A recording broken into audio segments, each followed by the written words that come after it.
네, 안녕하세요. 반갑습니다. 1대1 맞춤 미대 입시 컨설팅만을 진행하고 있는 하이미대입니다. 자, 오늘은 홍대 미대를 준비하는 학생들에게 도움이 되었으면 해서 합격 미알부를 직접 보여드리려고 해요. 아무래도 이제 우리 학생들은 이 미술활동 보고서라는 것을 처음 쓰다 보니까 막막하기도 하고 감이 좀 잡히지도 않을 것 같은데요. 제가 합격 미알부와 함께 미알부 작성 방법에 대해서도 안내를 드릴 테니까 영상을 꼭 끝까지 시청해주시면 좋겠습니다. 자, 그럼 바로 첫 번째 활동 먼저 보여드리겠습니다. 자, 첫 번째 활동은 교과 활동인데요. 첫 번째 문장을 보시면, 자, 생명체와 생태계의 특성을 기반으로 바이오 디자인을 주제로 탐구 보고서를 작성하고 페임랩 강연을 했다. 첫 번째 문장은 일단 무엇을 했는지 딱 한눈에 알 수 있도록 첫인상이죠. 바로 그냥 활동 내용을 딱 때려주는 것을 추천을 드리고 있어요. 자, 그래서 첫 번째 내용은 이렇게 살펴보시면 되겠고, 두 번째로는 자, 바이오 디자인을 생명체의 구조적, 형태의 구현, 기능 및 메커니즘의 구현, 생태계의 구현 세 가지로 구분하고 연구했다. 그 첫 번째 문장에 대한 좀 뒷받침이죠. 그 다음으로 생물체의 구조적 형태의 구현은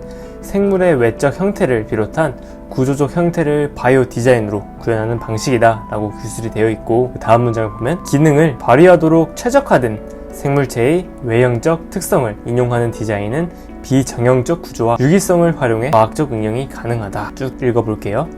생물체의 유기적 형태를 직접 구현하기 위해 기하학적 생체 패턴과 모듈 구조를 입체적 구조와 형태로 꿀벌집 패턴의 건축 구조물을 디자인했다. 바이오 디자인을 학습하고 강연하면서 첫 번째 문장을 다시 살펴가 보시면 페임랩 강연을 했다고 되어 있는데, 그 강연에 대한 뒷받침되는 내용이죠. 자, 바이오 디자인을 학습하고 강연하면서 바이오 디자인을 실현하기 위해 차용된 생체 모방 디자인과 웰빙 디자인 등 다양한 분야에서 접근 방식을 깊이 있게 학습했다. 자, 사회 공통 과제를 해결하기 위해 생체 모방 기술을 통한 생명체의 기능 구현, 웰빙 디자인으로 접근한 생태계 메커니즘의 구현 등 다양한 기술과 디자인 기법을 적용해 바이오 디자인을 설명했다. 뭘 했는지 정확하게 기술이 되어 있는 파트죠. 자, 탐구 과정에서, 마지막 문장입니다.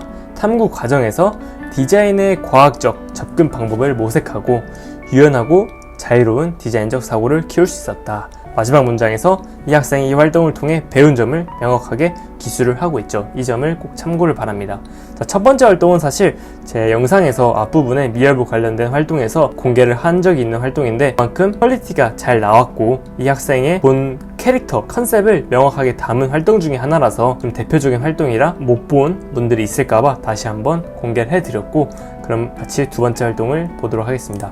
자, 두 번째 활동부터는 비교과 활동입니다. 자, 그리고 지금 제가 합격한 선배님들의 미활보를 공개를 하고 있는데, 미활보, 합격 미활보를 보는 것은 참고를 하는 데는 도움이 되지만 이걸 보고 이렇게 꼭 써야 돼 라고 고정관념에 좀 갇히는 방향은 위험하니까 이런 식으로 작성을 하고 있구나 정도, 참고 정도로 하는 용도로 이 미알보, 합격 미알보를 활용을 해보도록 합시다. 자, 두 번째 활동인데 비교과 활동입니다. 자, 활동 내용 소개와 자기평가 의견으로 구분되어 있고, 활동 내용 소개는 100자 이내로 작성을 해야 합니다. 자, 첫 번째 문장부터 읽어보도록 하면, 교내 미술 실기 대회에 참가했다. 그냥 뭘 했는지 명확하게 기술이 되어 있죠.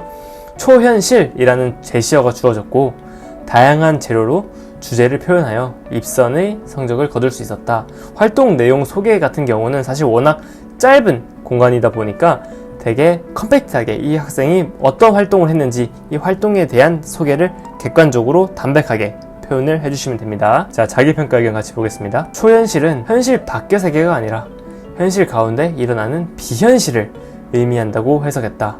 나의 현실은 학교 주위에 풍경에서 일상적이지 않은 부분을 탐색했다. 내가 건물을 걸을 때 나는 정지해 있고 건물이 움직이는 것이 아닐까 라는 발상에서 대륙이 공중부양된 초현실적인 그림을 그렸다. 이 학생은 초현실이라는 제시어를 어떻게 해석을 했고 어떤 부분을 어떻게 탐색을 했는지, 그리고 이 학생이 이 작품 활동을 하면서 했던 발상에 대해서 명확하게 표현을 해줬죠. 그리고 초현실적인 그림을, 어떤 초현실?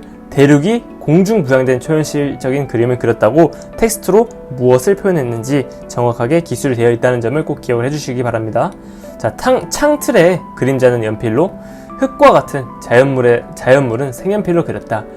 그리고 나머지 부분들은 수채로 나타냈다. 어떤 재료를 어떻게 어느 부분에서 사용을 했는지 명확하게 나와 있죠. 자, 각각의 부분을 각기 다른 재료로 표현한 것은 초현실적 배경 속에서 살아있는 현실성을 함께 드러내고자 하는 의도였고 이것이 잘 드러났다. 마지막 부분에선 이 학생의 의도를 명확하게 표현을 해줬죠. 왜냐하면 이 작품 활동을 한 학생이 이 작품에 대한 의도를 제일 잘 알기 때문에 그 부분에 대해서 스스로 좀 고민을 해보고 기술을 해줄 수 있다면 적어주는 것을 추천드립니다. 서로의 퀄리티를 위해서.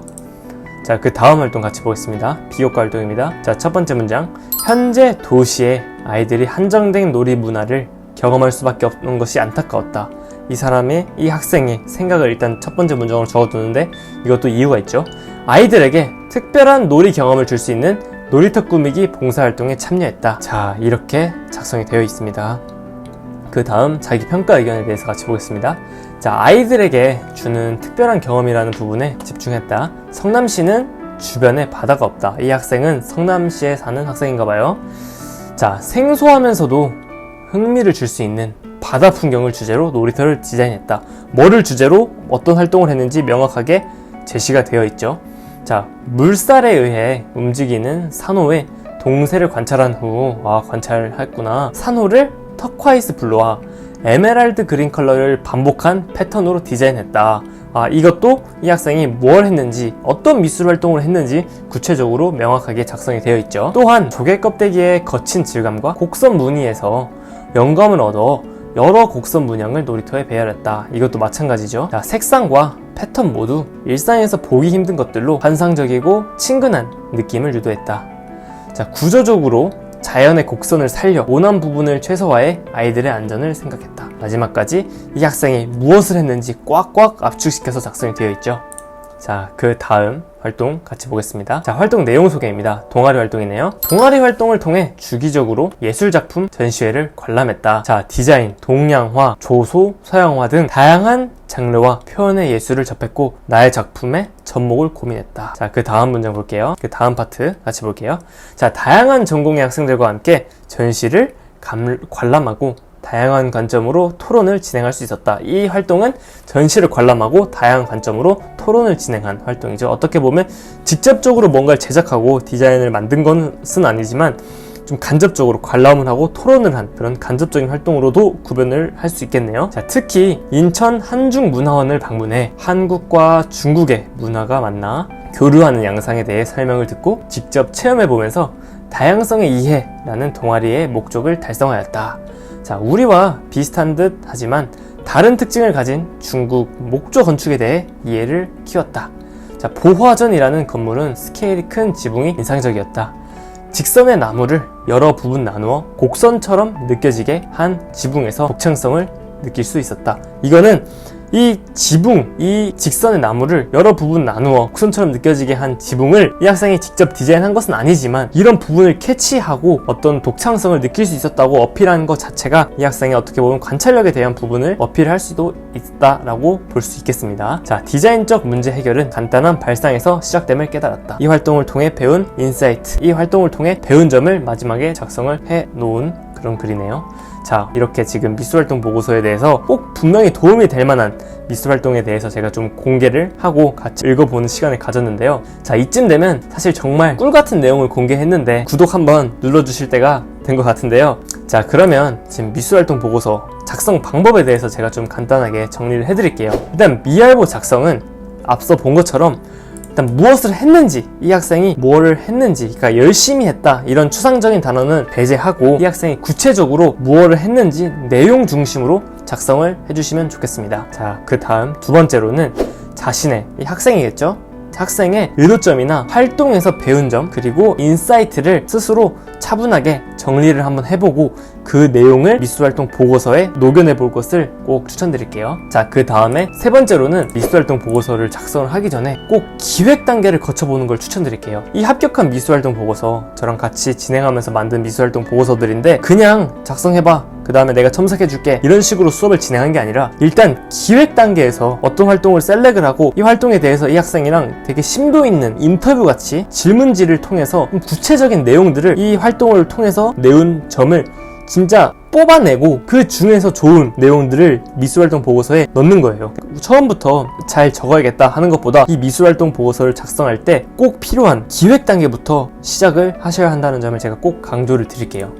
자, 그렇게 오늘은 제가 직접 합격한 미술활동 보고서를 공개를 좀 어렵긴 했는데 또 이 영상을 보는 여러분들도 이렇게 작성을 잘 해내실 수가 있을 것이고, 그리고 도움이 필요하시다면 제가 지금 제 미알보 컨설팅 학생들을 제한적으로 모집을 하고 있는데 아마 혼자 작성하기가 어렵다 하시는 분들은 저한테 연락을 주시면 상담 도와드릴게요. 그리고 저는 수업 자체를 1대1로 그리고 비대면으로 진행을 하다 보니까 전국에 노트북이랑 아니면 아이패드만 있으면 수업을 다 진행을 할 수가 있으니까 도움을 받고 싶다 하시는 분들은 연락을 주시기 바랍니다. 자, 그럼 이렇게 오늘 미술활동 보고서에 대해서 합격한 미술활동 보고서를 직접 살펴보면서 이야기를 한번 나눠봤는데요. 자, 그렇게 오늘도 영상을 시청해주셔서 감사하고 오늘도 좋은 하루 되셨으면 좋겠습니다. 자, 그러면 다시 한번 영상 시청해주셔서 감사합니다. 다음에 뵙겠습니다.